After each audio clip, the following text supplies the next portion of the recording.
Welcome everyone to Monday Match Analysis. I'm Gill Gross, third week strong, baby. I'm having a lot of fun with this. Can't wait to keep it going. I hope you are enjoying it as well. This week, instead of breaking down a match, I want to talk about the clay court season. Monte Carlo has begun, and there are a lot of interesting storylines heading into the clay court season. I want to try to hit on most of these storylines, or at least the ones that I feel are important. Why am I not breaking down a match? There wasn't anything too significant last week on the ATP World Tour. Last week's title winners, Stevie Johnson and Pablo Andujar. Congratulations to both of them. If you want to see me break down matches of that nature, let me know. My sense is that there's not a lot of interest there and that you'd much rather hear me talk about Monte Carlo and the clay court season. That's my sense. I could be wrong. If I am wrong, let me know in the comments. So without further ado, let's get started on this. There's our beautiful graphics. Aren't they gorgeous? Monte Carlo is gorgeous. What we're going to do here is we're going to do five things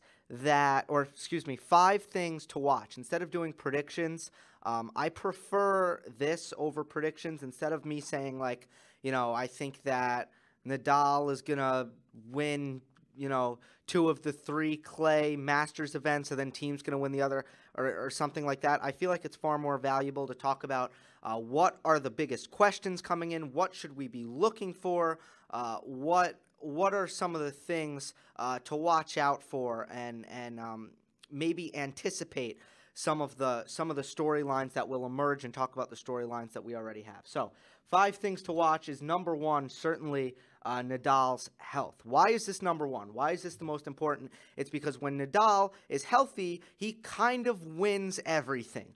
That has been very evident.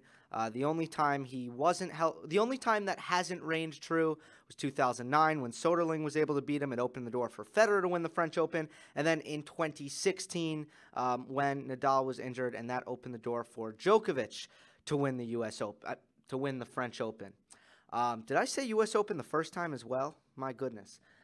So Nadal's health obviously changes everything, for the best or for the worst, depending on what your perspective is. If Nadal is healthy, the whole landscape is very simple, and that is Nadal is the man to beat. If there was any doubt that this year Nadal would be the man to beat, that doubt was completely erased with Nadal's Davis Cup performance against Sasha Zverev. I broke that down last week on Monday Match Analysis, and if you didn't watch that, make sure to go back and watch that, their Davis Cup match in which Nadal won. I thought he looked tremendous, and I think he confirmed for us that Nadal is the odds-on favorite, and it's not even close. If he plays like that, I can't see anyone beating him right now. But here's the thing. Nadal has a streak going right now, and it's not the good kind of streak. It's the bad kind of streak. The last tournament Nadal has finished was healthy. So he played the tournament.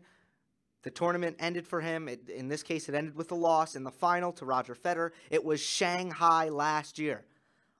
Since Shanghai last year, every tournament Nadal has played in, he's withdrawn, or he's retired, rather. And every tournament that he's entered in, the ones that he hasn't retired in, he's withdrawn in.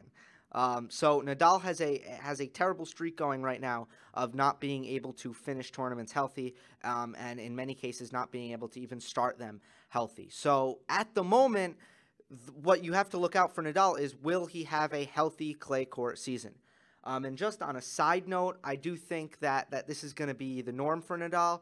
I don't really see him going injury-free, for seasons at a time ever again.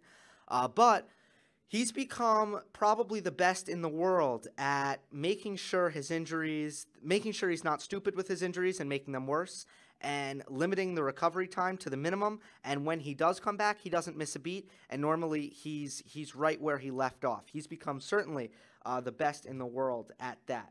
The second thing to watch, and I know it's sort of hard to read because I'm just really, really good at making these graphics, is Thiem's NextGen advantage. So Dominic Thiem seems to have the upper hand when it comes to reputation over everyone else in the NextGen. I've even called I've even seen people say that Nadal, of course, the king of clay, and Thiem is the prince. And that's pretty high praise for Dominic Thiem. I mean, there's other guys in the mix here. There's Zverev, and then there's Chung and Coric, who have kind of arrived.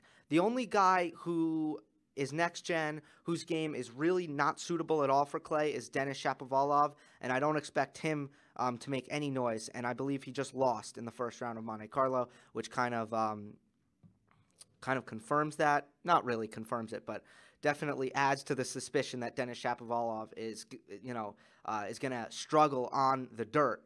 But as far as the other three are concerned, their games are built pretty nicely for clay, especially Coric and Chung. And by the way, I've been told it's Chung, and I know that Chris Fowler is now pronouncing it Chung.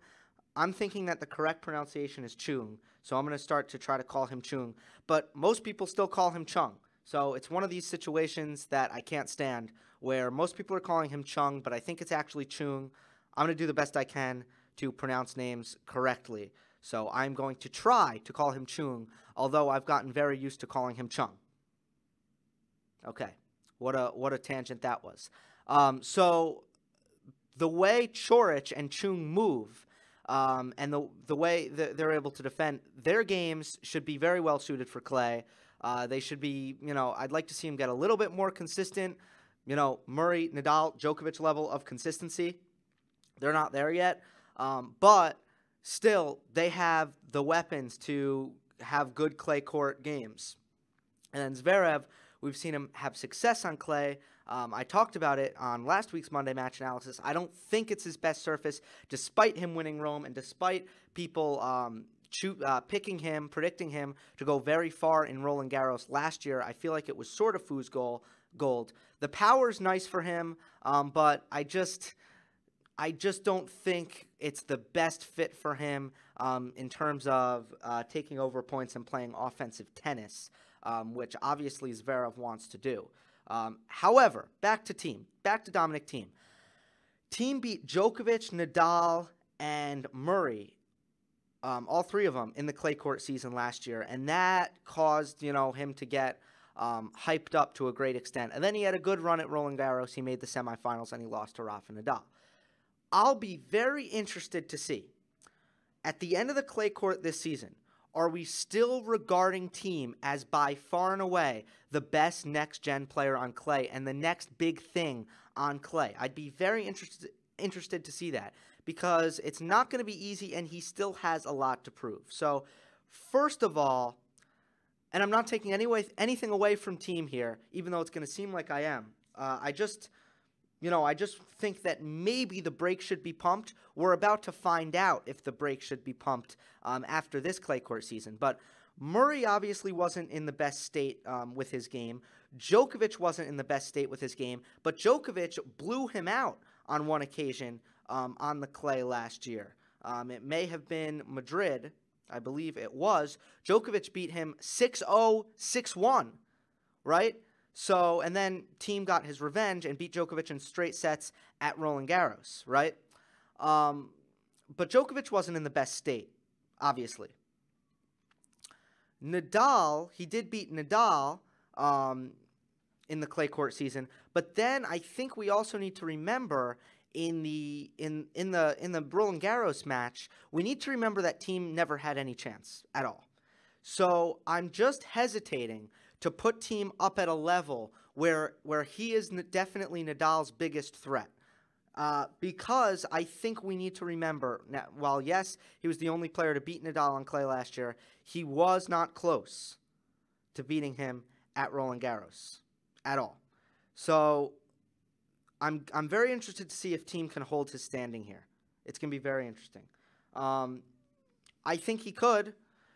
What's great about Thiem on the clay is he has really full swings. He takes really big cuts at the ball. And I'm sure I'll get more in depth when I break down, inevitably, one of his matches over the clay court season. But he likes to take really big, full cuts at the ball.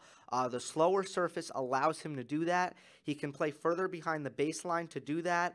At the same time, he has the heaviness, I should really say, to hit through the court even when he's far behind the baseline. He has the kind of strength that made Stan Wawrinka successful on the clay, and that makes Rafa Nadal successful on the clay. The physical strength, and of course the fitness, the endurance, the court coverage, all that is great. So Theim, obviously, clay is his best surface, and he deserves the clout that he gets, but it will be challenging for him to maintain his posture if people are going to be looking at him as the prince under Nadal's king on the clay courts. It's going to be very hard for him to live up to that. Number 3, Djokovic's baby steps. Very important storyline for Djokovic. He's off to a good start, beating Lajovic in the first round of Monte Carlo. I think he only dropped 1 game in that match. And these are the wins we have to start seeing. I don't think anyone expects Djokovic to beat the top guns right now. He's just not there yet. He shouldn't be there yet. What we do need to see out of Djokovic, if he's going to make a comeback in his career and get to the heights that he was once at, we need to see him start winning the matches that everyone expects him to win, the matches that he's supposed to win.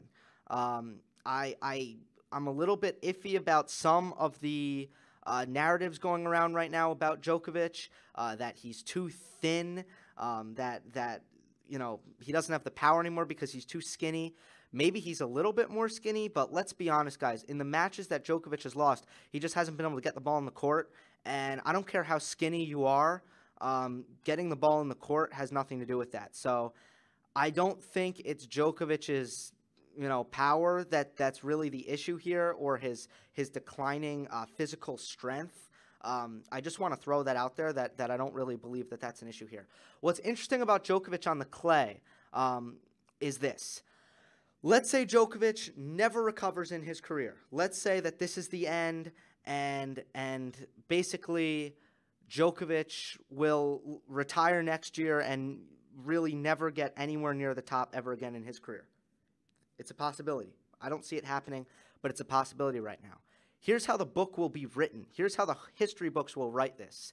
It all started, the demise of Novak Djokovic all started at the 2016 French Open. And he worked so hard for so many long years to win that French Open. It's the title that had always evaded him. He won all 3 majors besides the French, and he just wanted to capture that French Open title. And he was having a lot of trouble doing so. He made a lot of finals. He lost a lot of finals. Even in his best of years, he couldn't win that French Open. Even in 2011, he couldn't win that French Open. He finally did it, and that was really the point. That was where you can mark your calendar. When he won that 2016 French Open, that's when he was never the same mentally. That's what it seems. It seems that after he won that French Open, he lost a spark. He stopped having fun on the court. He started tormenting himself on the court. Maybe some off-the-court issues arose, as some people have speculated. But whatever it may be, that was the turning point for Novak Djokovic's career. So what I find interesting is that when he returns to the French Open, he is returning to the point where it all went downhill. And what is that going to do to his psyche? Maybe good things, maybe bad things. I don't know. I know that obviously it won't be the first time he's played the French Open since he won it. Obviously, he tried to defend his title last year, and it went disastrously in that quarterfinal match against Theim. But it is interesting to see Djokovic return to the site in which it all went downhill for him. And I do think it was interesting. I was reflecting upon this, and I hadn't really thought about this until very recently, until thinking about this clay court season and what we can expect about Djokovic. I thought about how defined that point was, that 2016 French Open, where he went on and he lost to Sam Querrey in Wimbledon, and from there it just wasn't the same for Novak Djokovic. And he's been honest about that, and Boris Becker has been honest about that, where it was a very chaotic time, where there was so much to absorb emotionally, of finally winning something that you were working so long to achieve. You finally achieve it, and then you turn around. You don't really have time to really soak it in before it's time for Wimbledon. Whatever happened, that's an interesting storyline going in. That's something to think about. But once again, for Djokovic, let's see if he can start to win the matches that he should win. And that's the first step. I still don't believe that Novak Djokovic will never get to contendership again. I don't believe that at the moment. I do wonder, maybe I'll put a Twitter poll. I do wonder how many people out there do believe that. If you don't follow me on Twitter, @GillGross, 2 L's _ Gross. You know how my name is spelled. It's the name of my channel. All right, number 4, Del Potro's resurgence. You may have heard me earlier say that I don't believe Theim is the biggest threat to Rafa Nadal on clay right now. Assuming Nadal is healthy, I think it's Juan Martín Del Potro. I think it's short-sighted to see what Del Potro just accomplished at Indian Wells and Miami and say that Dominic Thiem is Nadal's biggest threat. Del Potro is Nadal's biggest threat.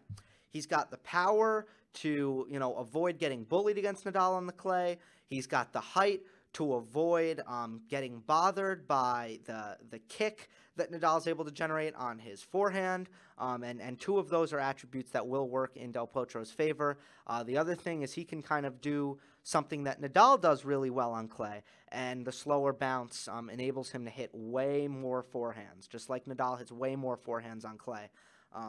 Del Potro can hit way more forehands on clay. I think Del Potro can be a decent clay court player, for sure. I think he can play good tennis on the clay. So the question is, Del Potro's hot. Del Potro has had a resurgence. Will it continue in this clay court season? It's going to be really interesting. I have a feeling it will. I don't think he's going to beat Nadal if both players are at their best, but I do think that people will remember very quickly when Del Potro comes back, and he's expected to come back for Madrid. When Del Potro comes back, I expect people to realize that it's not Thiem that's going to be the guy I don't even know if he's going to. I don't know if anyone's going to challenge Nadal. But that Thiem isn't the biggest threat to Nadal. Del Potro is the biggest threat to Nadal, even though Thiem is known as such a great clay court player, and Del Potro is known as more of a hard court threat. That's how I feel. And then number 5, last thing, not as much to say about this, but can Cilic and Dimitrov get it going? Grigor Dimitrov has been the biggest disappointment in 2018, I'd say. He just hasn't been able to get it going. And after the way he finished 2017, winning the year-end championship and playing so well at the end of the year, I did expect Dimitrov to sort of emerge this year. I think emerge is a decent term. At least make a major final. Wimbledon, I'd say, is going to really be important for him. He really needs to make a run there. The clay, I mean, I don't think clay should be an issue for him, but it certainly won't accentuate his strengths like the grass courts should. But I do think that Dimitrov needs to turn this around here and should turn this around here. We'll see if he's able to. And then Marin Cilic. Cilic, since making the Australian Open final, he hasn't been able to make a deep run in any of the tournaments he's played. What I'm seeing with Cilic is do we have a pattern here where Cilic takes a big loss and is unable to recover from it quickly? Because we saw him struggle immensely after losing the Australian Open the U.S. Open final to Federer, and then the Wimbledon final to Federer, and then, of course, the Australian Open final to Federer again earlier this year. The question is, does Cilic have trouble recovering from these losses? And I think it's possible that if we don't see him turn it around pretty quickly, we can start to draw conclusions about that. So that's something interesting to watch. And then the last thing, let me throw out two names, two dark horses for this clay court season. 2 guys to watch out for: Pablo Carreño Busta and David Goffin. I think both of them could make noise in the clay court season. Coming up on 20 minutes in this Monday match analysis. Hope you enjoyed. Don't forget to subscribe. I'll see you next time.